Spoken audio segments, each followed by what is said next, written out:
Meu nome é Tiago e hoje vou contar uma história que ficou marcada em minha vida. Eu estava acostumado a lidar com viciados, assaltantes, moradores de rua e o caos urbano. Mas naquela noite foi uma verdadeira descida ao inferno. Eu trabalhava como socorrista durante os verões na faculdade, pois tinha certificação devido ao pouco curso de medicina que tinha feito. Ser um primeiro socorrista não era realmente meu objetivo. Definitivamente não era meu sonho, mas estava relacionado com a área de carreira que eu tinha em mente. Eu estava estudando para ser técnico em radiologia e pensei que ter alguma experiência prática no currículo não faria mal, certo?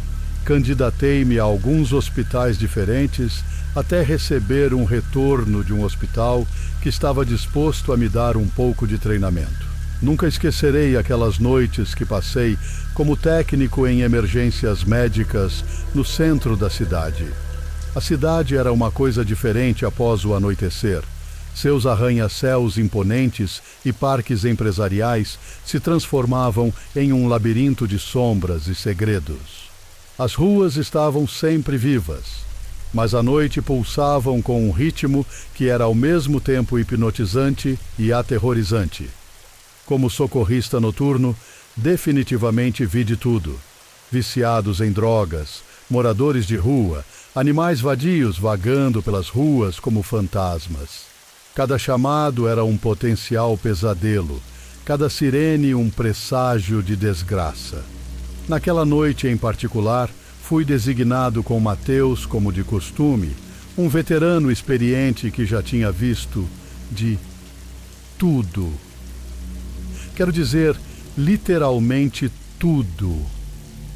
Ele me contou histórias sobre ter armas apontadas para ele, ter que apagar pessoas que estavam em chamas, decapitações, o pacote completo.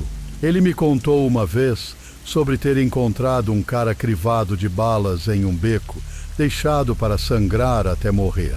Ele morreu durante o transporte, mas depois de alguns minutos começou a gritar todo tipo de coisa louca e incoerente no topo dos pulmões, como se estivesse morrendo de novo. Mateus estava cheio de histórias de fantasmas. Estávamos nos preparando para fazer uma pausa para o almoço, que na verdade era por volta das 3h30 da manhã. Geralmente, nós dois levávamos algo de casa, mas naquela noite, por algum motivo, ambos esquecemos. Então decidimos ir a uma lanchonete 24 horas que era a nossa favorita e que só existia no centro da cidade. Fizemos nossos pedidos e voltamos à ambulância, que estacionamos a uma quadra da delegacia para não ser vandalizada. Estávamos entre os trilhos do trem, o que na minha cidade significava que qualquer coisa podia acontecer depois de escurecer. As multidões lá eram muito agressivas e seriamente imprevisíveis. Estávamos prestes a comer agachados dentro do espaço apertado da ambulância, quando o rádio estalou em vida. Atropelamento e fuga, logo na esquina. Mateus levantou uma sobrancelha e eu sabia o que ele estava pensando. Outro negócio de drogas que deu errado, outra vida perdida no fogo cruzado do caos interminável da cidade. Não hesitamos. Acendemos as luzes e ligamos as sirenes enquanto Mateus navegava habilmente pela área de tráfego intenso. Táxis, BMWs, pedaços de sucata, todos juntos nas mesmas estradas oleosas indo em uma direção ou outra. Mesmo com as luzes ligadas, ninguém saía do caminho. Além disso, com o cruzamento atrasado pelo rádio, não estávamos com pressa de chegar lá. Este era literalmente o coração do gueto mais sujo que você pode imaginar. Ao virar a esquina, avistei uma figura deitada no meio da interseção, a alguns postes de luz à frente. Meu coração começou a acelerar, meus sentidos em alerta máximo. Algo naquele chamado parecia um pouco estranho, como um sussurro na escuridão que só eu podia ouvir. Os olhos de Mateus imediatamente encontraram os meus, e eu sabia que ele sentia o mesmo. Aquele toque de inquietação que vinha ao responder a um chamado nesta parte da área. Nada de bom acontecia aqui e geralmente os socorristas que chegavam a uma cena aqui acabavam em apuros. Paramos ao lado da vítima. Eu podia ver que era um homem, seu corpo torcido em um ângulo antinatural. Mateus e eu trocamos outro olhar. Nosso treinamento entrando em ação imediatamente enquanto saímos da ambulância. O ar noturno estava pesado com o cheiro de escapamento e graxa. O único som era o distante zumbido do tráfego e o suave gemido da vítima no chão. Senti um arrepio percorrer minha espinha enquanto me aproximava dele, meus olhos escaneando as ruas ao redor em busca de sinais de perigo. Esse era o momento da verdade, o ponto sem retorno. Mal sabia eu que aquele chamado em particular seria o começo da descida à loucura. Uma jornada ao coração da escuridão. Carros inundavam a área com luzes adicionais, buzinando e literalmente gritando pelas janelas. Nós os direcionamos para outras direções, colocamos alguns cones pequenos e começamos a trabalhar. Não podíamos limpar a estrada, pois não sabíamos quão graves eram os ferimentos do cara. Nem pedimos ajuda adicional, pois sabíamos que a polícia chegaria a qualquer momento. O que você acha? Perguntei enquanto começava a remover as roupas para examinar melhor os ferimentos. Hemorragia interna, muitos ossos quebrados, comentou Mateus. Esse cara foi atropelado tentando atravessar a rua. Fomos tirar os sapatos dele e descobrimos que já estavam a uns 3 metros de distância. Olhei ao redor, analisei a posição, o que a vítima estava vestindo, todas essas coisas. Mateus estava certo. Isso não era um negócio de drogas que deu errado, era definitivamente um atropelamento e fuga. Pelo menos era o que parecia. Talvez ele estivesse tentando assaltar alguém no carro e foi atropelado na fuga. Não importava, nós o tratamos o melhor que pudemos, mas havia alguns ferimentos abertos e ele estava perdendo muito sangue. Colocamos ele na maca e o carregamos para a ambulância, justo quando vimos a primeira sirene policial vindo pela estrada. Normalmente ficamos fora da cena até que tudo seja liberado, mas chegamos lá 5 minutos antes da polícia. Lugar certo, hora certa ou algo assim. De qualquer forma, não éramos obrigados a esperar por eles. Era mais perigoso ficar ali parado na estrada. Mateus engatou a marcha e acelerou em direção ao hospital. Alô, Central, estamos com um paciente a caminho da emergência. Ele disse. Copiado? Tempo estimado de chegada? Respondeu uma garota. 15 minutos. Status do paciente não é nada bom, disse Mateus, desligando o rádio. Despachantes e seus detalhes, enquanto Mateus literalmente tinha sangue e suor nas mangas da camisa, navegando pelo trânsito caótico. Eu estava nos fundos cuidando dos sinais vitais e tentando manter o paciente o mais imóvel possível. Os ferimentos dele eram traumáticos. Muito pouco que podíamos fazer que já não tivesse sido feito. O que não podíamos tratar era tudo interno. Ele precisava do hospital, de um médico de verdade, e precisava agora. Mateus pisou no acelerador, desviando pelo trânsito enquanto corríamos para o hospital. O rádio voltou à vida e captamos trechos de histórias estranhas se desenrolando. Um sedã escuro, uma perseguição de carro, um homem atacando um veículo por motivos desconhecidos. Mas já estávamos comprometidos. A vida do nosso paciente literalmente pendia na balança. Um carro de polícia passou por nós na direção oposta, rápido demais para estar respondendo à cena. Pelo que consegui juntar, a vítima estava obstruindo o trânsito antes de começar a atacar um sedã escuro. O motorista não perdeu tempo em atropelá-lo e depois fugiu por um beco para outra rua. Isso lançou uma nova luz sobre a situação, algo que já havia passado pela minha mente naquela noite. Muito raramente encontramos uma situação tão tarde no centro da cidade onde uma das partes é completamente inocente. Enquanto continuávamos a desviar pelas ruas, senti a vítima começar a se mexer, seus sinais vitais mudando, a frequência cardíaca aumentando.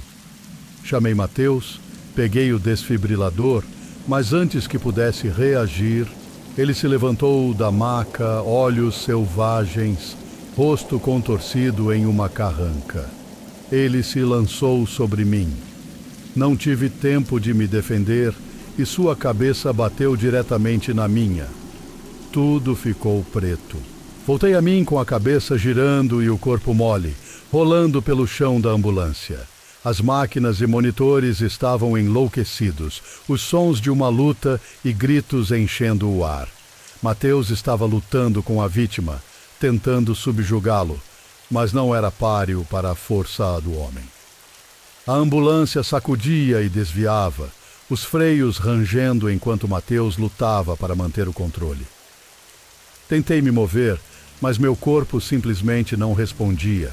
Estava preso, incapaz de fazer qualquer coisa, além de assistir enquanto tudo se desenrolava na minha frente.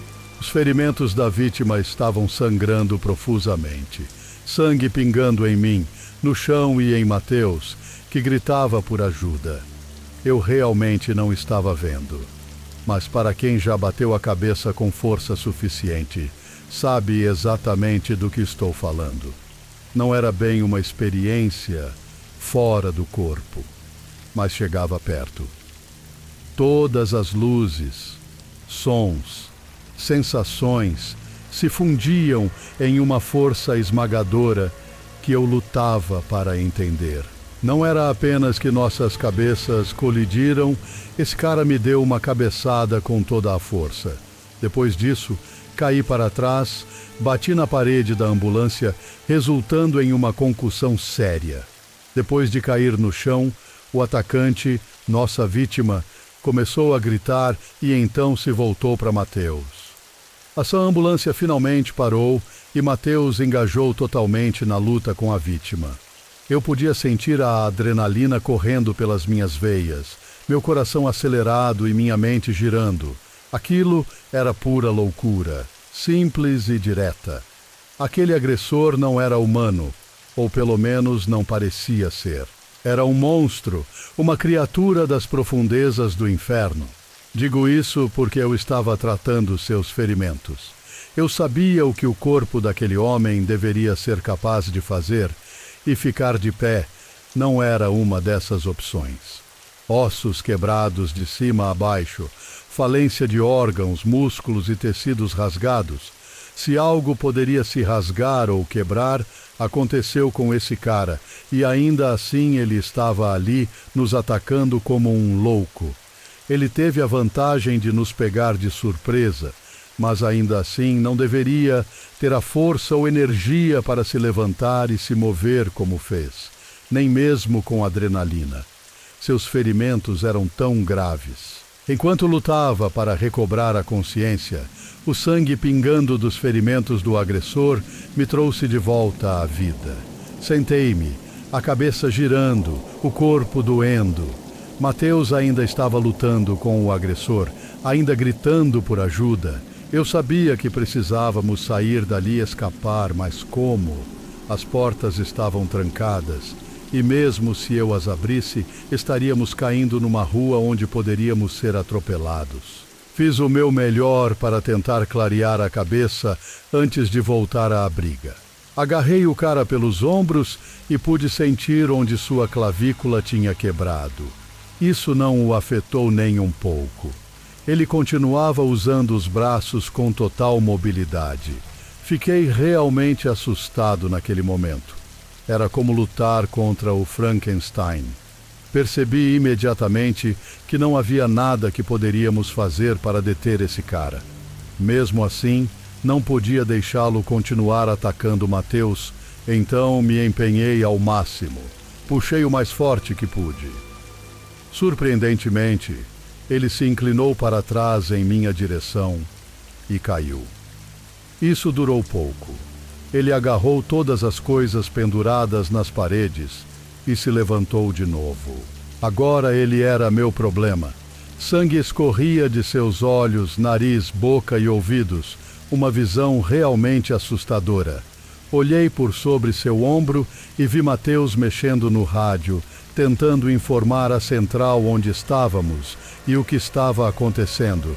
Então minha linha de visão foi cortada quando o cara se lançou sobre mim, gritando como um bicho. Empurrei-o e fiz o meu melhor para me afastar da parede, mas ele conseguiu me prender no canto. Ele era incrivelmente forte, como você pode imaginar, estava dopado de PCP ou alguma outra droga maluca. Eu podia perceber pelo jeito que seus olhos rolavam que ele não estava realmente vendo a realidade, apenas alucinações e pura loucura. Foi então que percebi que ele não estava realmente fazendo nada com Mateus e comigo. Quando segui seus olhos, parecia estar no mesmo pânico, sem saber onde estava ou como sair dali. Não podia culpá-lo, acho, mas no momento não conseguia explicar nada. Foi quando notei Mateus atrás dele com a melhor arma disponível para nós. "Abra aquela porta atrás de você!" ele gritou para mim. Estiquei a mão para a trava, mas não consegui alcançá-la. Então tive que empurrá-lo para ajustar. Agarrei o mecanismo, puxei a barra e me vi caindo para fora da ambulância. Consegui me segurar no último segundo, senão teria caído de costas e me machucado ainda mais. O cara não caiu do caminhão, apenas ficou parado na borda de onde a porta se abriu. "Aqui, seu merda!" gritou Mateus alto e claro.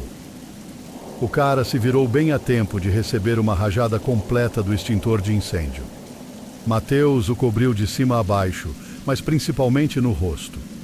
Felizmente, eu estava fora do caminhão, então dei alguns passos para trás e deixei a nuvem se dissipar antes de subir de novo no ar noturno.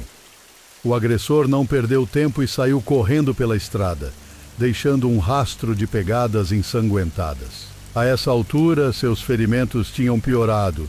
Ele estava vazando sangue por todos os lados. Eu podia ver alguns de seus ossos quebrados começando a romper a pele. Isso tornava a situação tão ruim que eu não sabia como ele sobreviveria a esse ponto, especialmente com o esforço extra do coração e dos pulmões. Ele mancou pela estrada e depois desapareceu em um beco. Mateus e eu fizemos um inventário breve de nós mesmos e um do outro, da ambulância, e depois esperamos a polícia finalmente chegar. Minha cabeça estava latejando, a visão embaçada, sintomas padrão de uma lesão na cabeça. Mateus tinha alguns músculos distendidos nos braços e ombros, torceu o tornozelo durante a briga. No geral, estávamos bem, apenas abalados. Com o passar dos minutos, percebemos que algo estava errado e alguém já deveria estar ali. Mateus pegou o rádio e descobriu que havia uma nova situação se desenvolvendo. Nosso amigo, apenas a algumas quadras, estava causando o mesmo distúrbio de antes, obstruindo o trânsito provavelmente. Dessa vez, os policiais estavam em cima dele imediatamente. Ele estava lutando com os oficiais na cena. "Alguém pode chegar aqui?" perguntou Mateus. "Estamos em situação crítica aqui. A unidade mais próxima está a 29 minutos de distância. Precisamos de vocês agora", explicou a voz. Mateus suspirou. Fez um gesto para eu assegurar a ambulância e depois voltar para o assento do passageiro. Nesse ponto, o inchaço e os hematomas eram aparentes em nossos corpos, nos lugares onde mais sentimos os impactos. Independentemente disso, estávamos sendo chamados ao dever. Podíamos ouvir o caos a poucas ruas de distância, gritos, carros buzinando, mais daquela mesma loucura geral. Engoli todo o senso de lógica e razão, enquanto segurava a alça acima da minha cabeça e fazia uma careta quando Mateus virou o caminhão e voltou para a confusão. Chegamos lá, e a cena estava muito mais louca do que a primeira. Carros estavam parados por toda parte. O suspeito se movia entre os carros e outras barricadas, como caixas de correio e hidrantes, provocando a polícia, que tinha suas armas apontadas. Além de tudo isso, havia um policial caído na estrada. Tudo começava a fazer sentido sobre por que precisavam de nós ali, independentemente do nosso estado. Quem sabe o que aconteceu com o policial? Paramos e Mateus usou a ambulância como uma barreira entre nós e o maluco. Recebemos a informação de um policial que ainda estava de pé. O primeiro policial na cena tentou deter o cara. Uma briga começou e o policial foi atropelado por um carro que passava. Era como uma repetição do primeiro chamado, exceto que desta vez era um policial caído na estrada. Estava ficando cada vez mais louco a cada segundo e eu mal podia esperar para acabar com tudo aquilo. Você precisa lembrar que toda essa loucura começou quando Mateus e eu estávamos prestes a almoçar. Isso parecia uma vida atrás. Pulei da ambulância e comecei a trabalhar no policial. Seus ferimentos eram muito menores que os do suspeito, mas o cara estava completamente fora de combate. Isso mostrava o quão louco aquele agressor era. Seus ferimentos eram piores, mas ele ainda conseguia correr por aí. Expliquei isso aos policiais ao meu redor, dizendo que ele estava sob efeito de alguma droga e precisava ser abordado com extrema cautela. Dei uma olhada rápida no maluco antes de voltar ao trabalho no policial. Uma das visões mais assustadoras que já vi. Os olhos brancos e arregalados, dentes rangendo, todo o corpo coberto por uma camada branca do spray do extintor de incêndio, parecia um fantasma raivoso. Mateus e eu confiamos nos policiais ao nosso redor e fizemos nosso trabalho. Ainda bem, porque o policial estava à beira do código azul novamente. Colocamos ele na maca onde podíamos trabalhar melhor nele de maneira mais segura. Não vou deixá-lo em suspense sobre o destino dele. Fizemos um bom trabalho e ele se recuperou completamente. Em 6 semanas, o cara estava de volta ao trabalho. O agressor milagrosamente sobreviveu também. Mateus e eu ficamos chocados ao vê-lo ser carregado em outra ambulância que chegou pouco depois, ainda gritando e lutando a cada centímetro. Não podia imaginar o quão fragmentados estavam seus ossos. Suas veias tinham estourado. Havia partes inteiras de seu corpo que estavam mudando de roxo para preto, com sangue vazando de todos os lugares. Nada como aquela noite aconteceu novamente com Mateus e eu, e olhamos para trás como uma das noites mais loucas de nossas carreiras. Aquilo realmente me incentivou a terminar a escola mais rápido para poder deixar o trabalho de socorrista para trás. Consegui entrar na área de radiologia, fiz a transição e consegui o emprego dos meus sonhos. Agora tiro fotos das pessoas que chegam e não faço mais o trabalho pesado. Mateus ainda está trabalhando no caminhão. Acho que ele pode se aposentar em alguns anos. O trabalho nunca o derrubou, nunca o venceu. O cara é uma verdadeira fortaleza. Provavelmente ajudou a manter todos nós vivos naquela noite.